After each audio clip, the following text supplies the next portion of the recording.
Guess we're on a losing streak. So today's video is a little bit more personal.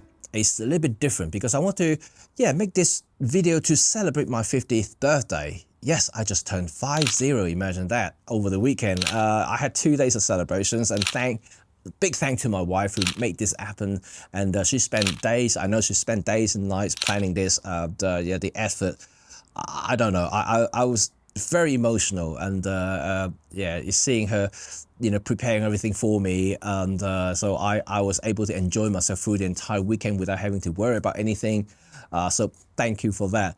But anyway, today's video is going to be a little bit different because I want to utilize this opportunity to tell you it's never ever too late to pursue your dream.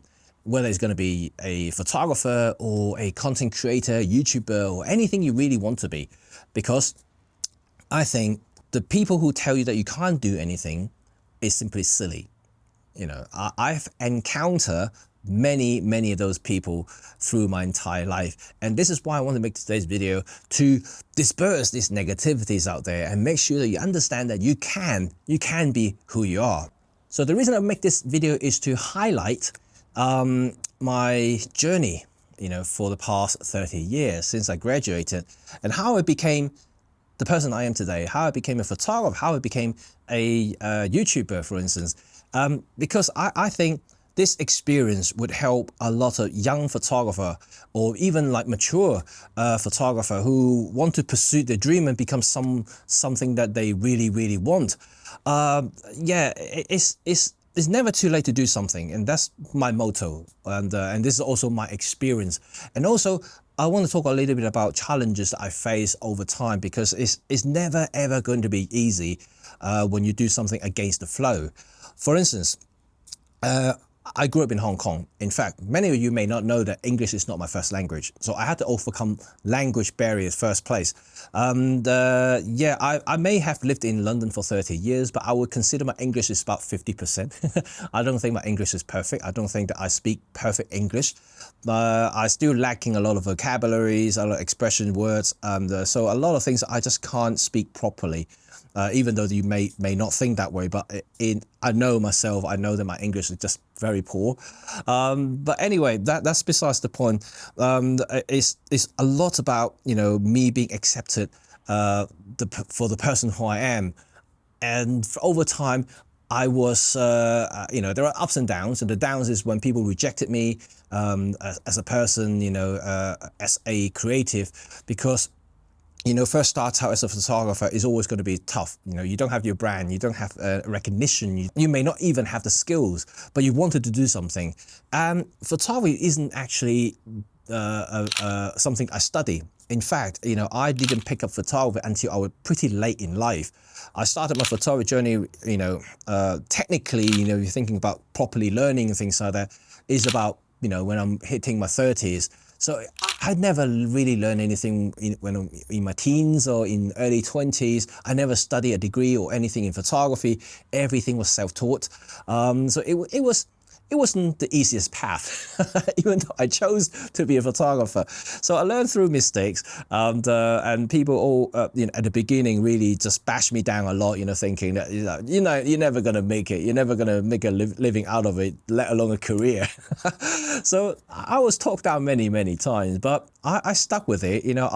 I never really took a lot of those negative comments to heart, and otherwise I probably wouldn't have done it already, probably given up, but I never. But having said that, I think those comments did add a lot of pressures and stress to me, because there are points and there are moments that I thought, have I actually chosen the right path?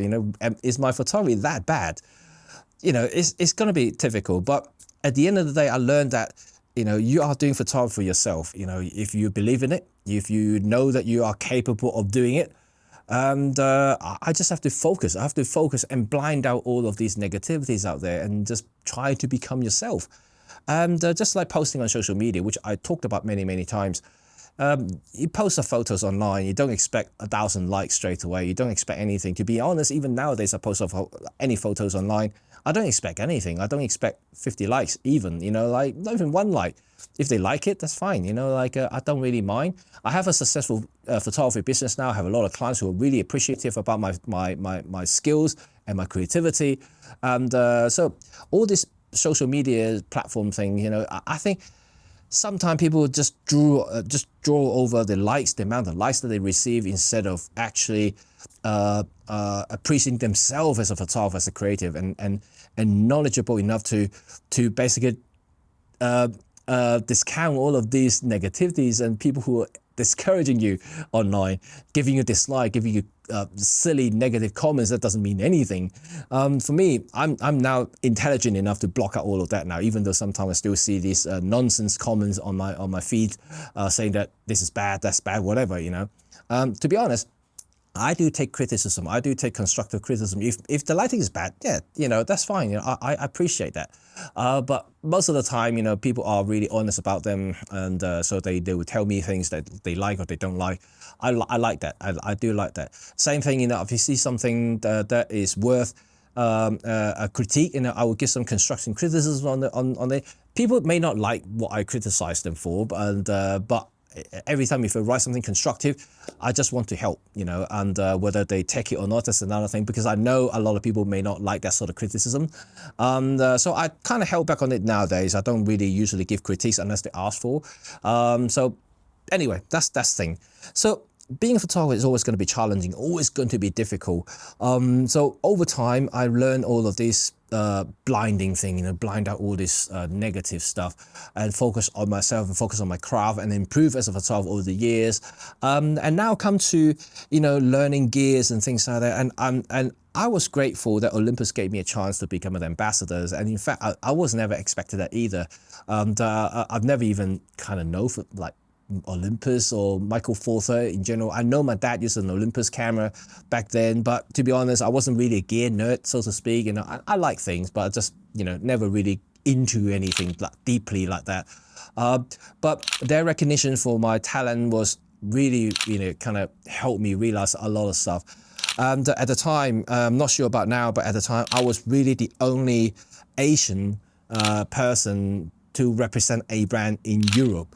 So that was a big deal. You know, most of the ambassadors I know are either British or European, you know, and I was really the kind of, yeah, a person from Far East to actually represent a brand, an important brand in Europe. I was a little bit shocked, but at the same time, I really felt that finally maybe my talent has shown and also being recognized to some degree, that I was able to do something that I like. So that is one thing. And second thing is that YouTube things is that I think, you know, YouTube is a great platform, really is a great platform. I don't think I would have the opportunity to build such a nice community like, you know, you're listening right now and appreciating all the videos I made in the past. I know they're not the highest quality or anything like that. You know, I would just kind of make it because I enjoy them. You know, I enjoy making them. Hopefully that, you know, I would get somewhere someday. But over time, you know, I got, you know, just over 70K subscribers right now. You know, I wouldn't say myself as a particularly successful YouTubers or anything like that, but I certainly enjoy the journey. But at the same time, it's the same thing. You know, when I first started YouTube, I got so many criticism. The first 5 videos I got on YouTube here is no longer live, and I took them down because there's so many horrible comments in there. I just don't want to people to see them because it just really horrible. They weren't calling me names, they were actually calling me things. It's just disgusting to say the least. But anyway, those were lessons, and it did got me down a little bit because I thought, have I entered the wrong space? Was YouTube really that bad?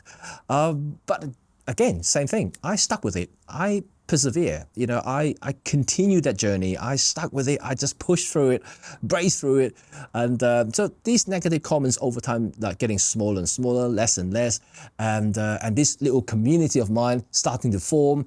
I got some supporters, got some subscribers, got some followers, and starting to encourage me, starting to appreciate me as a person, as a photographer, as a content creator, loving my videos. Is something that I think people really should understand. Before you see the results, you have to get through the waves, the challenges, just like anything you do at the beginning.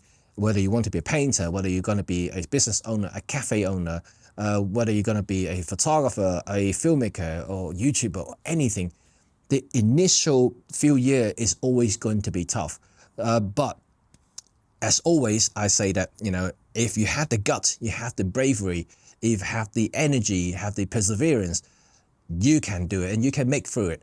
And also, a lot of people always tell you, including parents, sorry parents, I'm now parents as well, so I'm trying to not do the same thing to my kids, is that don't tell your kids you can never do something. And it's never too late to do something. Like I said, I didn't enter the photography space until really in my 30s. I know these days, young kids who started YouTubing, started content creations and photography when they're teens, but technology is different nowadays. Now we have smartphones, so they're exposed to photography a lot easier, a lot earlier than me.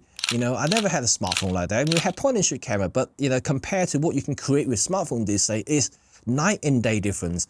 It's not the same. Point and shoot cameras were really snapping moments, but now if you have a little bit of a wizardry, like a wizard on a smartphone, you can create artwork, black and white photography, all sorts of stuff in that little device. We never had the opportunity there. To be able to expose a photography, you had to get a proper camera. And so I didn't really get the chance, get the opportunity until really, when I started earning money through my job and I can afford a camera, then I was starting to explore the opportunity and also to travel to see places. Now, traveling becomes so common and photography becoming easier and more accessible. So it's different. It's very, very different. But at the same time, I would say that because of that, there are a lot more younger photographers, a lot more younger creatives now. So to be able to stand out and make something out of it is definitely more challenging than my time. However, I think the world is fair. The industry is fair. If you got the talent and if you got the bravery, if you got the patience to ride through the difficulties, you will make it eventually, no matter what. And also, like I said earlier, you're not doing it for everybody else's. You are doing it for yourself. Appreciate yourself. Always have the self-confidence to stand up in front of the mirror and tell yourself that you can do it every single day. And I'm pretty sure you can definitely do it. So this is kind of my 2 cents to celebrate my 50th birthday. I know there are a lot more things I would like to talk to you guys about, but I know that I don't want to make this video ultra long either. So I just don't want to bore you to death, just to share a few things. And I hope that this will help a lot of people, students and younger people who want to make it a career, make their dream come true, to become something that they really enjoy. Yeah, as simple as that. Because like I said, I was never a photographer. I studied engineering and I was an engineer for a good amount of time before I became and dropped down my pen, my calculators and pick up a camera instead and changed my career altogether. And people might consider that as late. And in fact, people calling me crazy, at the time, thinking, why would you give up a good paid job and become something that you may not necessarily make it? But that was my passion. That was something I really enjoy to do, just like building this channel up and just hoping that one day maybe I could retire with the YouTube channel and continue to do more content for you. So this is it. Anyway, thanks a lot for your attention. Thank you for joining me this little journey here, and I hope you all enjoy my contents and my future creation as well. So keep creative, stay creative, you know what to do, and I will hope to see you all next time. So until our next encounter, I'll see you all very soon. I told you my English is bad. Anyway, see you all very soon. Bye for now. Peace out.